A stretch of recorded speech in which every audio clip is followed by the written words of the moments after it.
there! Welcome to Moms with Mouse Ears, your guide to the magic. If you're a Star Wars fan like our family, you're in for a galactic adventure today because we're talking about all of the best things to do at Walt Disney World for Star Wars fans. From the immersive attractions to interactive games throughout the theme park and even Disney bounding in Star Wars style, we've got it all covered in this video. If you're a Star Wars fan, then Disney's Hollywood Studios is the place to be. With the Star Wars Galaxy's Edge immersive land, character meets over at the Star Wars Launch Bay, and the classic Star Tours ride, there's plenty to keep Star Wars fans entertained all day long at Hollywood Studios. And one of our favorite things to do when we're at Disney World is to arrive in our character-inspired outfits, and you can even do this for Star Wars characters as well. So whether you're channeling your inner Rey, Han Solo, or even a dapper Darth Vader, dressing up makes the experience even more magical, and we have a ton of different Star Wars outfit ideas over on the blog that you can check out. And also, keep in mind that while full cosplay is not allowed for adults in the theme parks, Disney bounding is totally encouraged. You can wear those character-inspired outfits, and kids can even wear costumes as long as they're safe to walk in and go on the rides and don't have their face covered and things like that, so they can channel their inner Jedi or Sith.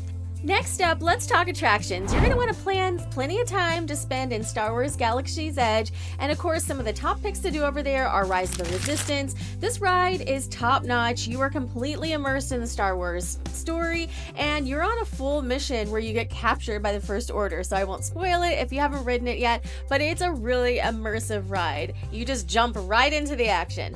Also, Millennium Falcon Smugglers Run is super fun, and you get to pilot the fastest hunk of junk in the galaxy. So whether you're the pilot, the gunner, or an engineer, it's fun for your whole crew.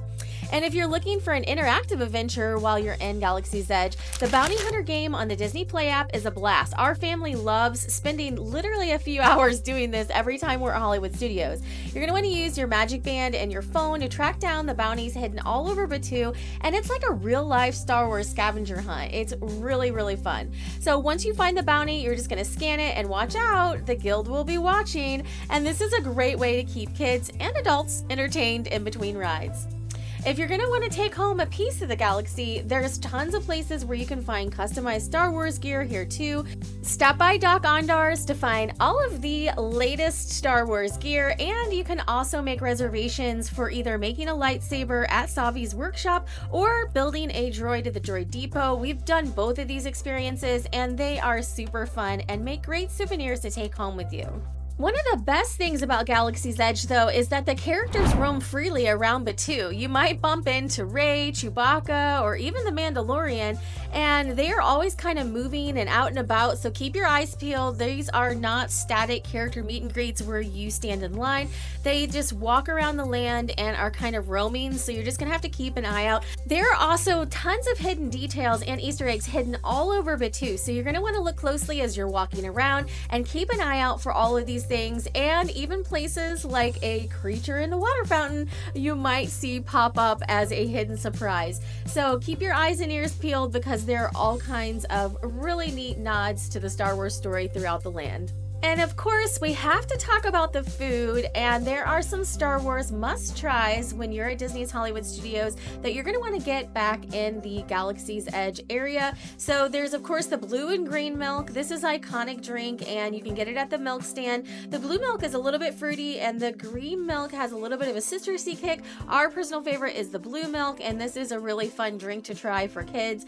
There's also the Ronto wraps at Ronto Roasters. These are hands down just one of our favorite snacks to try when we're going over there. It's a warm pita filled with roasted pork, sausage, and slaw, and it's really super good. They also have a breakfast version, and I highly recommend, if you can get over there before 3 p.m., which is when they close up for the day, grab one of their Tatooine Sunsets if you love tea. It is one of my favorite drinks on Disney World property. I have literally been known just to stop past Disney's Hollywood Studios on my last day of my trips just to stop into Ronto Roasters to grab one of their wraps for breakfast and to get 1 or 2 Tatooine Sunsets to finish off my trip. So it literally is that good. Also, for adults, something fun is Oga's Cantina. Now, families and kids can go to this one, but this is that Cantina bar setting, and it's a really fun experience, but you have to go into it not expecting it to be a meal. They basically have light appetizers and a really nice drink selection for the menu, so this can be a fun place to stop in before you're heading to a full dinner,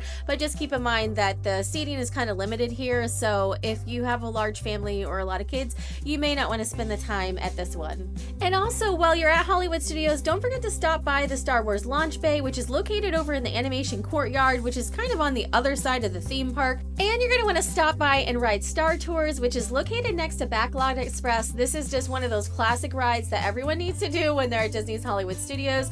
And these two classic Star Wars areas may be located outside of it too, but they are still great fun, so don't skip those. And also, as we wrap up our guide of the best things to do at Disney World for Star Wars fans, I hope that this has given you inspiration for how to spend your day at Disney's Hollywood Studios. It's truly great fun. Whether you're piloting the Millennium Falcon, hunting bounties, or sipping on some blue milk, there's truly something for every Jedi or Sith in your family when you're visiting Disney's Hollywood Studios. So don't forget to subscribe and hit the notification bell so you don't miss any of our Disney tips and reviews. Head over to momswithmouseears.com for more information and tips to get started on planning your time at Walt Disney World. Grab those mouse ears and let's get planning.